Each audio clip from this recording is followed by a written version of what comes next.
My name is Grace Jones, and this is my resurrection story. I was born in Springfield, Missouri. I lived in Mansfield, Missouri growing up in the country. We, we had a farm. My parents took us to church from day one. I was the youngest of 5 siblings. We all had Bible names: Jesse, Danny, Faith, Mark, and Grace. I was the youngest. My dad was in World War II. He was in Italy mostly during World War II, and he was a scout, and he walked almost the whole length of Italy. And I always wanted to go there and see what he saw. He also had 2 Purple Hearts and a bronze medal. I was always very proud of him. My mom, her family became Nazarene in Iowa when she was growing up. My parents were very old-fashioned. They were Nazarene, but they did not believe in girls wearing pants. We couldn't cut our hair. We didn't wear makeup. They were very strict. They raised all of us in church from day one. She played the piano. She was very active in the church. She sent all of us to camp. My mom and dad, they made sure that all 5 of us went to camp every year that we were old enough to go. I went from age 7 till I graduated high school. As a teen, I was a counselor at kids camp, and later on teen camp. Then when my children were born, I also sent them to camp every year that they were old enough to go, and I went as a counselor. I was saved as a child at church camp. I think I always felt like I was saved. You know, I never remember a time that I didn't know about Jesus. I knew I would always live for him. I was 12, baptized at the Gasconade River. I went to NYC in Mexico in 1983. It really taught us what it meant to be a disciple of Jesus and to make disciples. You know, it did change my life. It brought me closer to God, and the way we dressed in school. We went to public school. Kids made fun of me because I dressed different. I wanted to be a Christian, but I didn't think that I deserved to be made fun of. I didn't think I should have had to dress that way. Work through that and find out what I needed to do to be sanctified. Our relationship is the most important thing, and if God asks us to do something and we don't do it, you know, that's not good. But I didn't feel like I needed to wear dresses all the time and not cut my hair, and it was a culture thing, you know. It wasn't in the Bible. Trying to decide what I felt like God wanted me to be like. You know, what does He ask of us? It's not of works. It's our relationship with Him, and He knows our heart. I have 2 kids. My son is Roy. My son's got 2 children. Beautiful, you know, wonderful kids. Tiffany, my daughter, has always had a heart for God. She went to college, Mid-America, Nazarene University, and married a military man and changed directions. She's now going to Nazarene Seminary, Kansas City, for her master's, and she's going to be interning at KU Medical Center as a chaplain.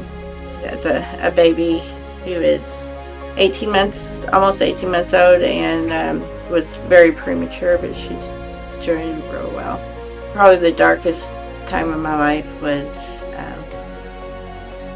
when my first husband and I started fighting. We were married probably 15 fairly happy years, and then things just went south. Though I had always been in church, I made mistakes.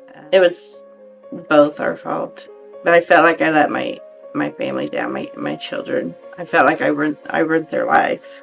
We ruined their lives. I mean, it wasn't supposed to be that way. I stayed in church. I felt guilt, but I still went to church, and I felt God's presence. I prayed, and He told me at one of my lowest points that it's going to be okay. I'm going to take care of you. He kept me from making some bad choices, or saved me from some of the bad choices that I made after that time. At your low point, you don't know where you're going with your life, and you're lonely. And at the time, I didn't think I deserved to be happy again, and I had no intention of ever remarrying. Randy was best friends with my brother when they lived in Missouri, and that's how our families got to know each other.